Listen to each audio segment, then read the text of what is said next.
everyone, welcome back to The Current, the quick response news program from Jockey Club Ti-I College, where we report on the latest issues, events, and culture. I'm Kirby. And I'm Charlize.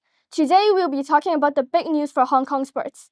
That's right, the 15th National Games of China just concluded, co-hosted by Guangdong, Macau, and for the first time ever, Hong Kong. It was truly historic and just wrapped up last week. Before we dive in, let's quickly check in with students to see if they were able to attend or watch any of the games. Were you able to attend the national games? Yeah, I got to see one of the basketball games. I was able to go to the basketball games. Yes, I was. Almost all Form 4, 5, 6 PE students went to the national game. Which events did you see? I watched the Rugby 7 finals. What was like being there? It was really fun and really exciting. It was very exciting and the basketball players were so skilled. Yes, it was very exciting because Hong Kong won the champion. Did it inspire you in any way? And it made me want to train harder in sports. It inspired me to be hardworking, have perseverance, and keep going. Yes, because Hong Kong was the best of all teams in China. That's great. Which events actually happened in Hong Kong? 8 competition events plus 1 mass participation event, including fencing, men's basketball, track cycling, golf, men's handball, rugby 7s, triathlon, beach volleyball, and the mass event was bowling. So many. Where were they all held?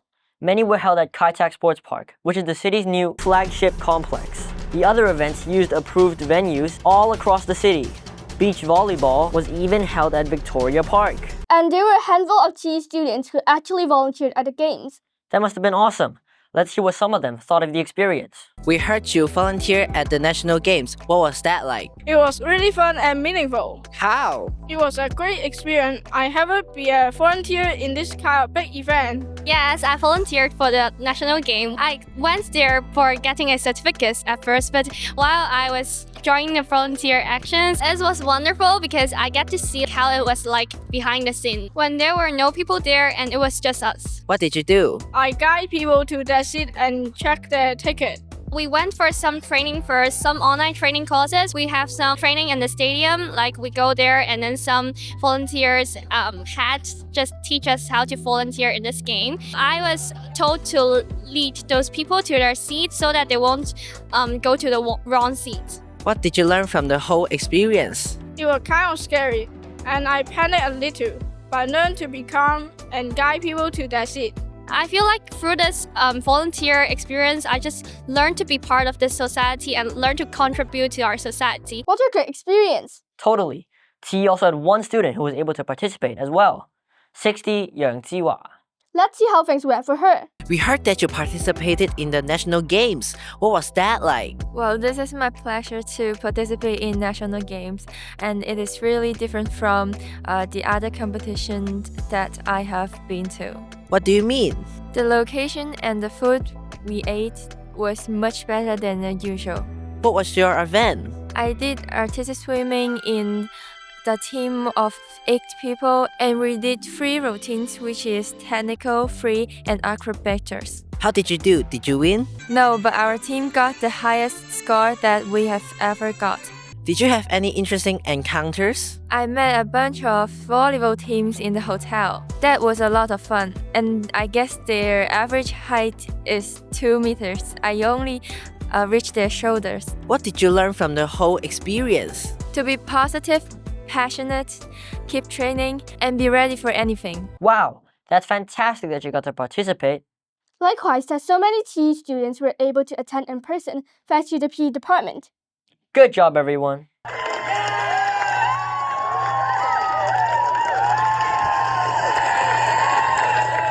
So, after all of the excitement, we should step back and ask, why does this matter for us, students and families?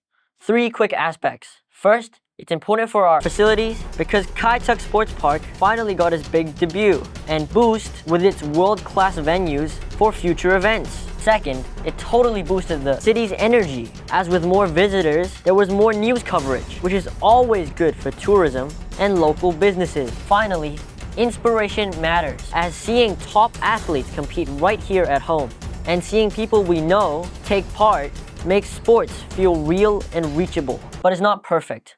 Hong Kong still has challenges when it comes to sports.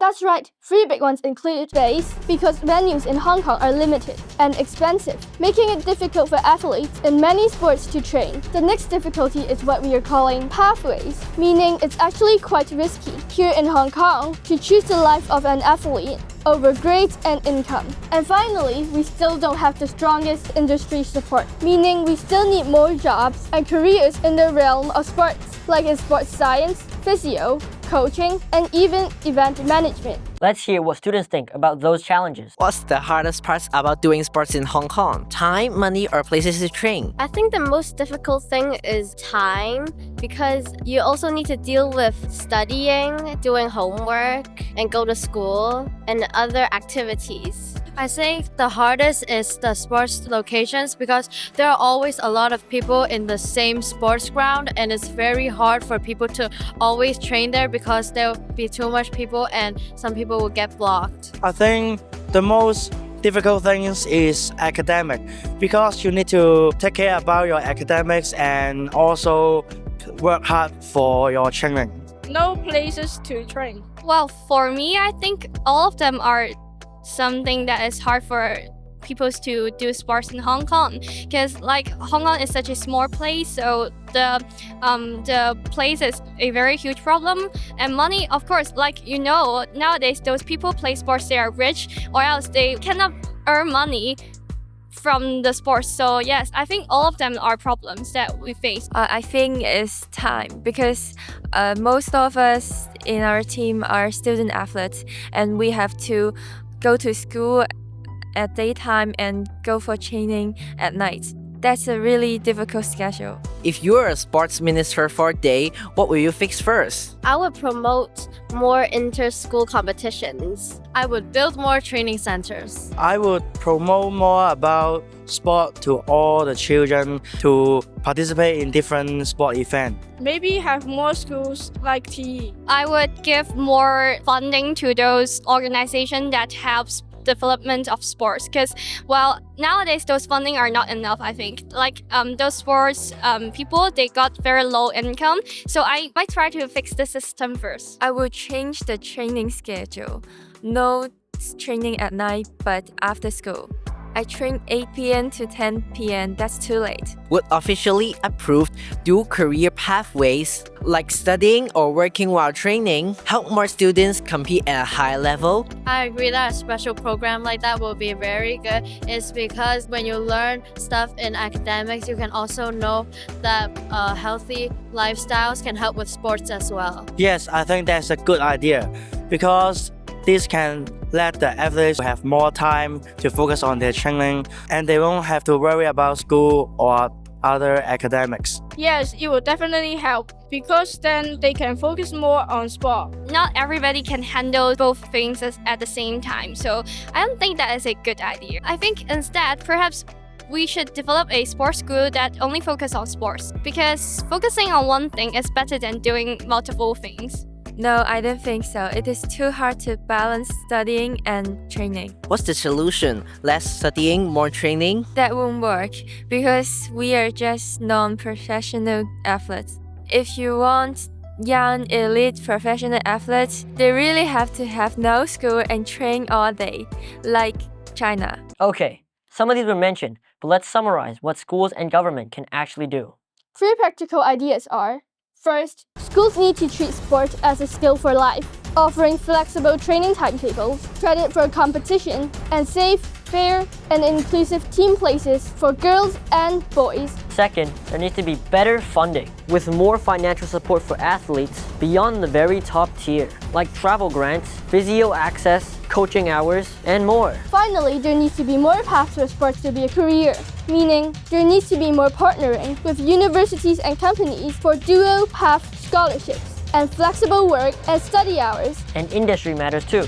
We need to grow more sports jobs like coaches, trainers, analysts, media, event ops. And we should encourage degrees and short courses in sports science, therapy, and management so athletes can have a future on and off the field. At the end of the day, hosting the national games is more than just medals and a good time. It's a chance to build habits, not just stadiums. So the excitement from this past month can turn into more students playing sports next year. Keep supporting sports in Hong Kong. and your teammates here at school too. Well, that's all for this episode of The Current. Thanks for watching and see you next time. Bye. Bye.